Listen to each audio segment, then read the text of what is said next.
Welcome to the Building Bridges for Adults second workshop on Islam. In Christianity, a major split happened about 1500 years after Christianity began, when Martin Luther launched the Protestant Reformation. There are now thousands of Protestant denominations with 1 billion adherents. The split in Islam is very different. The division in Islam began as soon as Muhammad died, and it was not about corrupt individuals or even differences in belief. Rather, it was about succession. Who should become caliph after Muhammad's death? Here is what happened. Two men, Abu Bakr and Ali, were Muhammad's closest friends, advisors, and companions. Abu Bakr was the first male convert to Islam, and Ali was Muhammad's cousin and son-in-law, married to Muhammad's daughter Fatima. When Muhammad died in 632 CE, his wishes for a successor were not clear enough to prevent a struggle.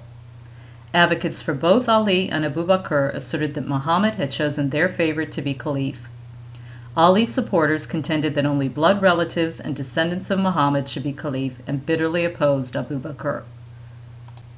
When elders of the Muslim community elected Abu Bakr the first caliph, Ali's partisans did not accept Abu Bakr as a legitimate leader. Two more elected caliphs followed Abu Bakr, each time with Ali's supporters fervently asserting Ali's sole right to lead Islam.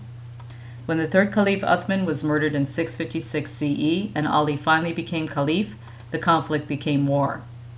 5 years later, Ali himself was assassinated, and the caliphate passed to another elected leader instead of to one of Ali's sons. The disagreement has never been resolved. The branches are Sunni and Shia. Sunni means people of custom and community.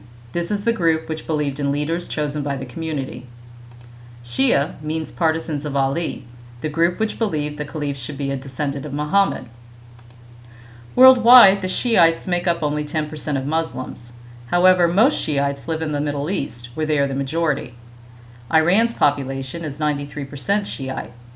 The fact that Iran's leadership was Shiite and Iraq was controlled by Sunnis for many years contributed to the war that raged for 10 years between those two countries and in which millions were killed in both nations.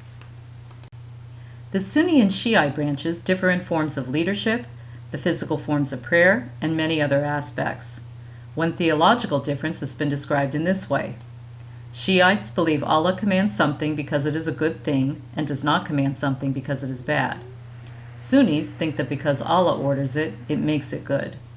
The difference seems subtle, but can make a big difference in the way people think about God. Interestingly, the Shiites have a very strong hierarchy with layers of authority within the faith. The top layer is the Ayatollahs, whom Shiites consider the supreme religious authority until the return of the last descendant of Muhammad. By comparison, Sunnis have no official clergy. There is non-professional religious leadership, though. Trained volunteers lead prayers and frequently are financially supported by the communities they serve. Even though Shiites and Sunnis have differences deep enough to fight wars, members of each group say they are Muslim, and each believes its sect to be faithful to the deepest truths of Islam. There is also much in the news today about Muslims in conflict in the Middle East.